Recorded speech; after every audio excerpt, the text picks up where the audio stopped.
We are starting with our 7.2 lecture, which is on the second law of Newton's 3 laws of motion. The second law, again, reminder that the things that have the asterisk, the words with the asterisk next to it, are videos. So please make sure you go back and take a look at those. It will help to reinforce the topics that we are talking about. So Newton's second law, so the more force that is applied, the greater the acceleration, the greater the mass, the less acceleration it will have.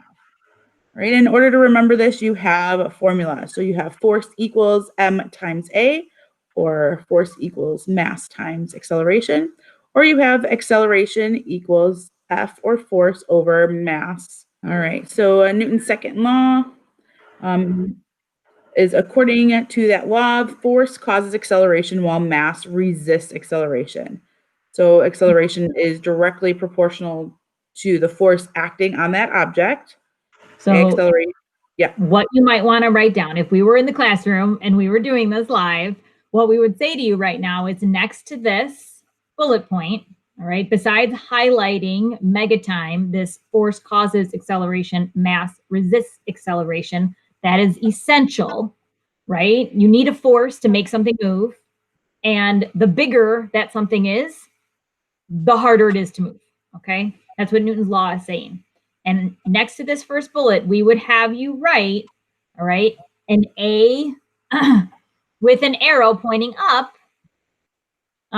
next to an F with an arrow pointing up. So when we say something like directly proportional, what we mean is that if I have more force, so if my force goes up, arrow up, then my acceleration will go up, arrow up. All right, so we should have F with an arrow up next to an A with an arrow up. All right, that's what we would have you write down. So we would suggest you putting that in your notes here. All right, and then acceleration is inversely proportional to the object's mass. So inversely proportional means your arrows are going to go in opposite direction this time. So if your object's mass, arrow up, has increased, if it's larger, the A, the acceleration, is going to be inversely proportional, meaning the A arrow is going to point down. So if we were in class on the board, we would be writing down M with an arrow pointing up next to an A with an arrow pointing down. All right, or you could flip them. You could have the M with the arrow pointing down and the A with the arrow pointing up. All right, because they are going to work in that inverse way. They are not directly related. They're going to be kind of like opposites, right? So the more mass you have, the less acceleration you're going to have. The less mass you have, the greater the acceleration is going to be based on the same amount of force that is applied. So we do recommend that you have those shortcuts in your notes to help you clarify a lot of the vocabulary here. All right, and then acceleration is the change in velocity over a period of time. So I'm sure we're all familiar with the concept of acceleration, right? If we're in the car and we're traveling at 50 miles per hour, but somebody in front of you slows down, you got to hit the brakes. So you are going to decelerate. You're going to slow down. You're going to change your speed in a given amount of time, all right? Or every car commercial, right, is going to tell you that this car can go from 0 to 60 in 2.5 seconds. All right, they're giving you the data to calculate the acceleration. They're telling you that this car can change its speed from this miles per hour to this miles per hour in this amount of time. All right, and you can do some math and you can figure out just how fast that car can accelerate, how fast it can speed up, which is what somebody wants to know if they're, trying to buy a fast car or a sports car or a race car. Or it's something that's really important for that deceleration, for that slowing down. That's a safety concern. And so all car manufacturers are very concerned with Newton's second law, as well as acceleration, because they want to be able to say that their car can slow down really fast in case you are in an accident or the weather's bad or something like that. They want to be able to say that you can change that speed very, very quickly, either speeding up, but also slowing down. So Newton's second law of motion is best represented with an equation. That equation being F equals M times A. Okay, so in order, when you are solving for these or identifying the different parts, please make note that force, we are using newtons, a capital N, mass, kg for kilograms, and acceleration is represented with an m/s/s or an m/s squared, which represents meters per second per second. And just to make a note real quick, if you are working on a Google form, you cannot do meters per second squared, so you will have to make sure you know to write m/s/s. There are the other two formulas that go with F equals m times A. Please make sure you are writing down all three of these in your notes. So you could be solving for force, and that is going to be that FMA equation Case has already mentioned. You could have to solve for acceleration, which is very common, right? Because this law is all about acceleration. So the second version of the equation, which you saw on that first or second slide, is A equals F divided by M, or force divided by mass. Or sometimes you might be given the force and the acceleration, but the problem may ask you to solve for the mass, all right? And so those are your three variations of the same equation, just rearranged, so that you can solve for force, you can solve for acceleration, or you could solve for mass. Again, as Ms. Case already mentioned, please make sure that you have all three versions of this equation in your notes so that you can access them for any example problems or practice problems that you will be working on. All right, so weight versus mass, they are not the same. Okay, weight is the force due to gravity, and gravity changes based on your location. So here, the acceleration of gravity on Earth is 9.8 meters per second squared. We measure that in newtons, and the example is to calculate your weight of 70, or calculate the weight of a 70 kilogram person. Alrighty, so the important part to remember when you're reading through a problem like this and you see the word weight, because this is going to be a sticking point. Kids struggle with this all the time, all right? When you see the word weight, immediately what you want to label that as is a force, all right? Weight is a force, okay? Weight is a force. So we are going to label that as F. Sometimes we put like a little W next to it, but you don't have to, all right? Putting that F there is letting you know that weight is a force, okay? So you want to calculate the weight. So we're going to be looking for that, all right, of a 70 kilogram person.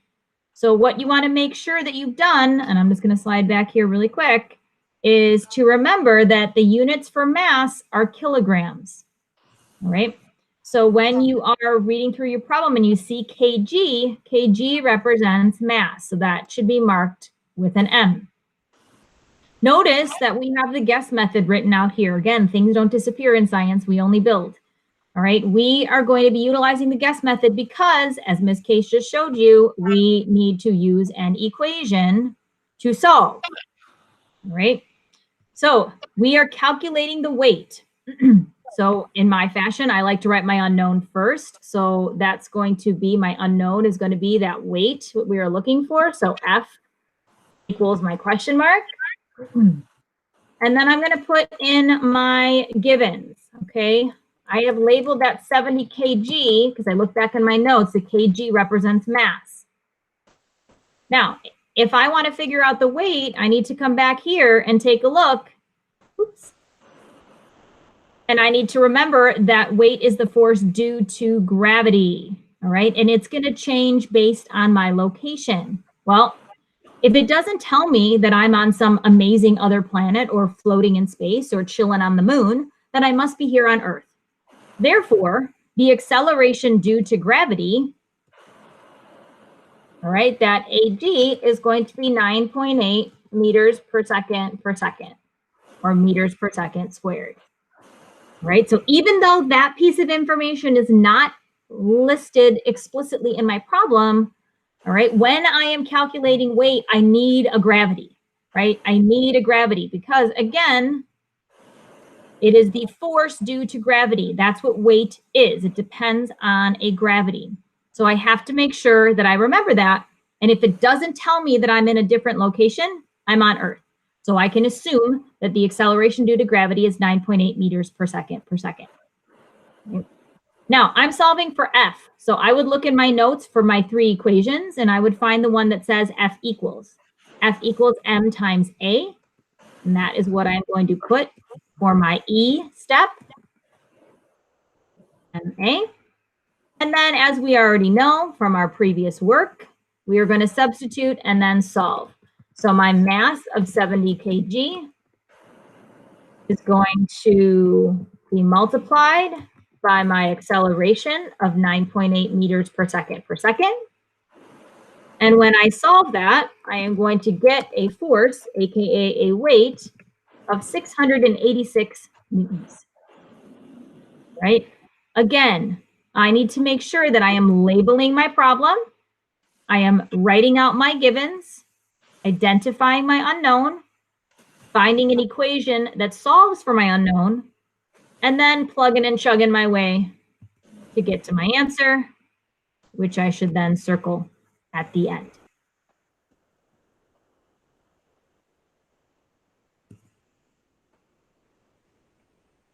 All right, and then we have mass. Mass is the amount of matter an object has. All right, so it does not change based on location. Matter must be added or subtracted from the object in order for it to change. Okay, it's measured in kilograms. And I think of mass as in, like, if we're going somewhere, you've got to get like an arm chopped off of you, right? So that is if we're talking about somebody and how much mass they have, that's how that would change. All right, so to calculate, our example is to calculate the mass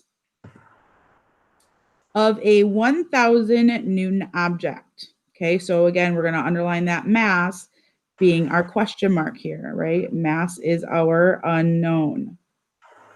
So under unknown, I think Ms. Laporte will write M equals question mark.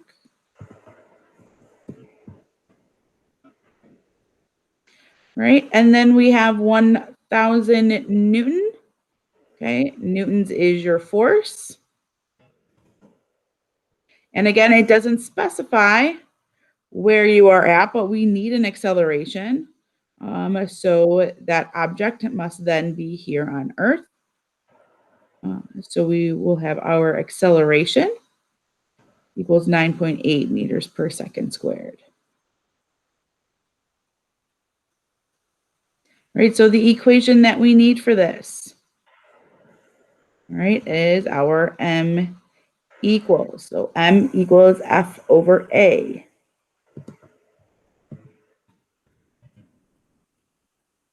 Plug in those answers or substitute, right? So we have M equals 1,000 newtons divided by 9.8 meters per second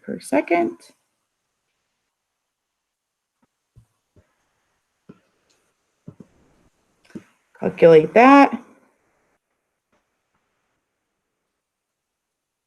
And you should come up with 102.04. Remember, mass is measured in kilograms, so you should have kg after that.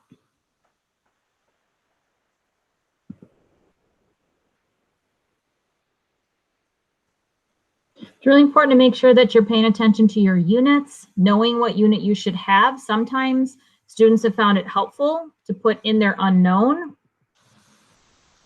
and they write down what their unknown is, what the unit should be for that unknown. So I'm solving for mass. I know I should have kg as my unit. Here in this case, I was solving for force. It doesn't tell me I need to look for a specific unit of force. Therefore, my unit of force will end up being newtons. So that's something that some students have found to be helpful in the past. Might be something you want to think about doing in the future as well. Alrighty. I'm not going to present this, but we are going on to slide 9 now in your notes, and there are 3 example problems, one for each of the types of equation that you could come across. So Ms. Case and I are going to alternate through and talk through an example for each equation to use and make sure that you are following along and identifying the proper information and following your guess method steps. Okay. So for our first problem, we read through and it says, what force was needed for a 250 kilogram ball to accelerate at 4.5 meters per second per second? All right, so standard practice as always. It says what force? That's our question, right? What force? So F is our unknown. I'm gonna mark that and put my question mark here. And then I'm gonna keep reading. All right, was needed for a 250 kilogram, ding, ding, ding. That should make me think of mass. All right, ball to accelerate at 4.5 meters per second per second. Well, that crazy looking unit is the newest thing we've learned, which is acceleration. So that's our A. All right. So we can record our givens because we have marked them up. Mass as 250 kilograms. Acceleration as 4.5 meters per second per second. Then you can write meters per second squared as well. But like Ms. K said, on a Google form, you won't be able to put that exponent. So get in the habit of writing meters per second per second. Our unknown, as we identified first of all, is force, which is our question mark. Again, it's good practice to write down what unit you should end up with, which is going to be newtons.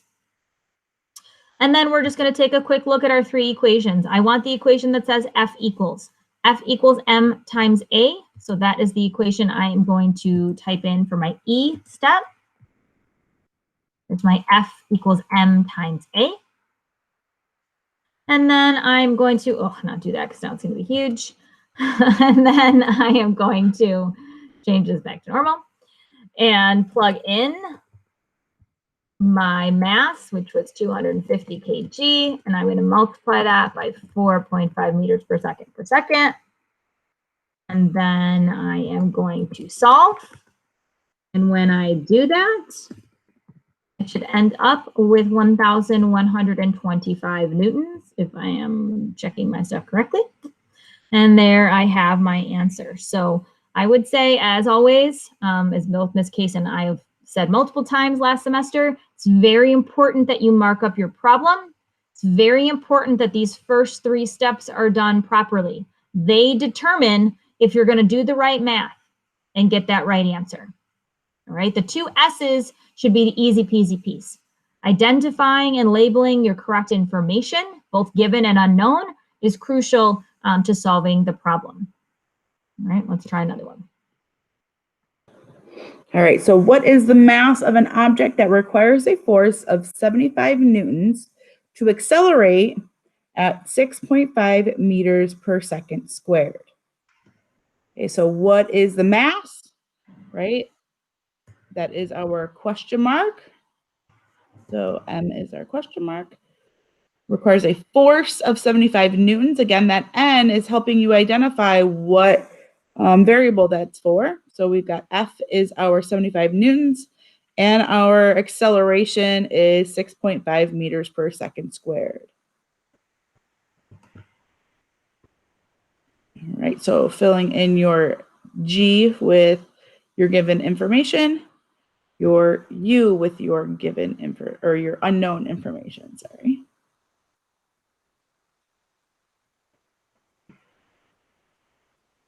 All right, and then which equation is it that we are using? Our equation is solving for our mass again. There we go. So M equals F over A.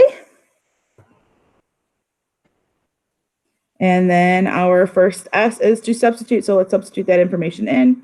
M equals 75. And then divided by 6.5. Go ahead and do that math. 75 newtons divided by 6.5 meters per second squared. And you should have come up with the answer of a 11.538. Let's do the rounding on this one, Laporte, together. All right, so that 8 is what we need to look at in order to decide if we need to round up or down on that 3. I mean, round up or keep it the same. All right, so we take a look at that 8. Is it 5 or more, so we need to raise the score, or is it 4 or less, so we don't mess with it? It is 5 or more, so we're going to take that 3, raise the score up to a 4, so that answer should be 11.54 kilograms. Okay, don't forget those rounding rules. I saw you looking at me like, Ms. Case, that's not right. No, I just figured you would want to do the rounding. That's why I was like, she should do that one. Yeah. And also note here, acceleration written with that meters per second squared versus the meters per second, just acknowledging that those two units are the same thing. They're just written in a slightly different way. Okay. All right, one last example here. Obviously, you should probably be able to guess what we're going to be solving for because we haven't solved for it yet, but let's walk our way through our problem. Last one. All right, what is the acceleration? So what is the acceleration? A question mark. All right, that is our unknown. All right, of a 26 kilogram object, 26 kilograms, kg, that is mass. All right, that 26 kilogram object, when a force of 122 newtons is applied to it. Force of 122 newtons. Again, the N should give you a clue, but it also says the word, a force of. So make sure you're paying attention to context clues in your word problems. They are telling you information so that when you are trying to identify what are my givens, what is my unknown, what am I solving for, the problem is trying to help you identify that through those context clues, right? So we are solving for acceleration. Again, what is my unit for acceleration? It's going to be meters per second, or meters per second squared.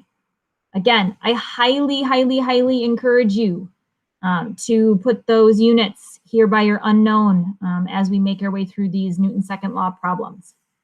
All right, last equation. We haven't used it yet. We need the A equals equation, and that's this one in the middle here. And that is going to be force divided by mass.